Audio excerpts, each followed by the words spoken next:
Assalamualaikum warahmatullahi wabarakatuh. Hello everyone, perkenalkan nama saya Mutiara Nisra Maulete dengan NPM 0227211150 dari kelas 5D Prodi Akuntansi.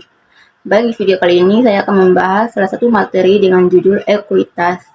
Jadi ada beberapa pembahasan yang akan saya bahas. Dimulai dari yang pertama, di sini ada definisi ekuitas, kemudian yang kedua ada elemen ekuitas, yang ketiga jenis-jenis ekuitas, yang keempat pentingnya ekuitas dalam perusahaan, dan yang terakhir ada contoh dari ekuitas. Oke, kita masuk di pembahasan yang pertama.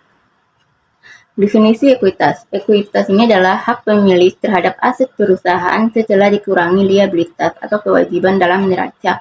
Ekuitas sendiri juga diartikan sebagai modal atau kekayaan entitas bisnis, di mana dihitung dengan jumlah aset dikurangi dengan liabilitas. Rumusnya bisa dilihat di gambar seperti ini, teman-teman. Jadi ekuitas sama dengan aset kurang liabilitas.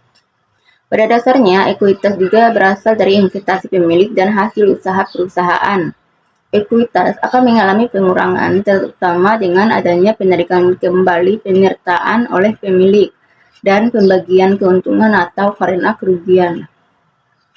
Ekuitas juga terdiri atas setoran pemilik yang seringkali disebut dengan modal atau simpanan pokok anggota untuk badan hukum koperasi, saldo laba, dan unsur-unsur lainnya.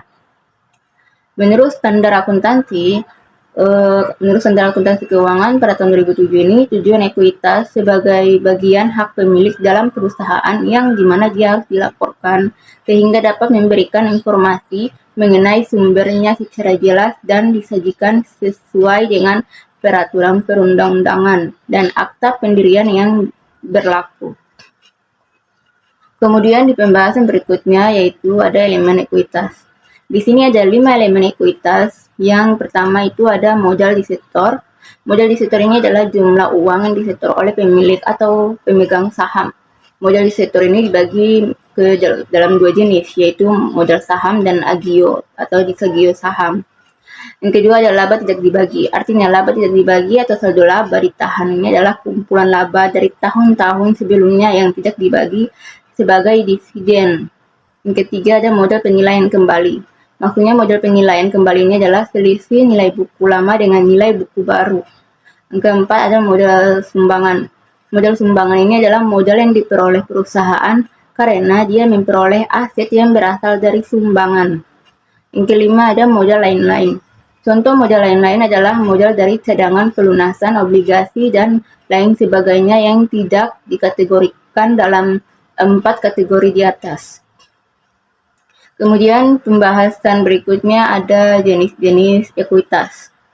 Di sini terdapat 2 jenis ekuitas. Yang pertama ada ekuitas pemegang saham.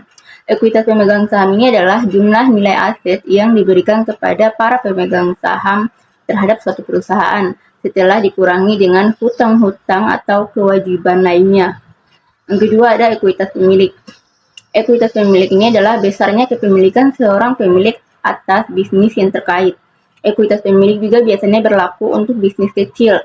Perhitungan ekuitas ini pemilik serupa dengan ekuitas pemegang saham, di mana dia yakni besarnya aset dikurangi dengan nilai kewajiban bisnis tersebut. Lanjut pembahasan berikutnya ada pentingnya ekuitas dalam suatu perusahaan.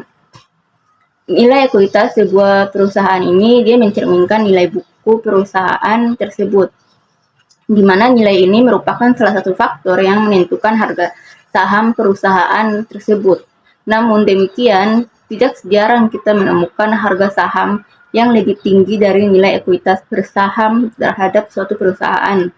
Harga saham yang lebih tinggi ini mengindikasikan bahwa para investor meyakini bahwa perusahaan tersebut memiliki prospek baik di masa yang akan datang.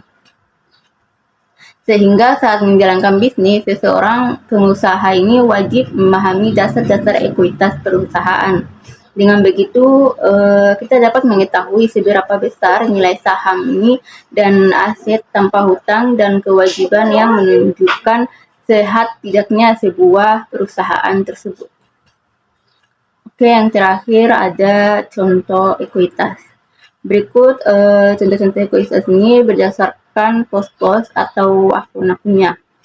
Pertama ada saham biasa. Saham biasa ini dia merupakan ekuitas bisnis yang mencerminkan modal atau investasi awal yang disetorkan.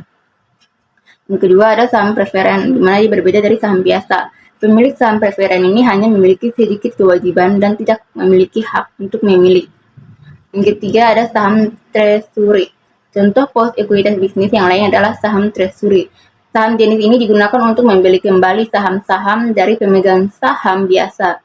Kemudian keempat ada pendapatan yang tersimpan, di mana saldo laba atau pendapatan yang disimpan ini adalah jumlah total pendapatan yang diperoleh suatu bisnis, dikurangi seluruh dividen yang dibayarkan kepada para pemegang saham.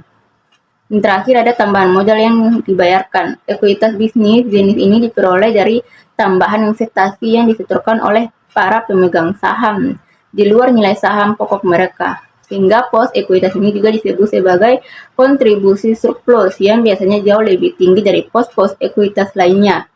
Nilai ekuitas ini dapat berubah sesuai dengan untung rugi yang diperoleh perusahaan dari penjualan saham. Baik, itu saja yang bisa saya sampaikan mengenai materi kali ini. Lebih dan kurangnya saya mohon maaf. Wabillahi taufiq wal hidayah. Wassalamualaikum warahmatullahi wabarakatuh.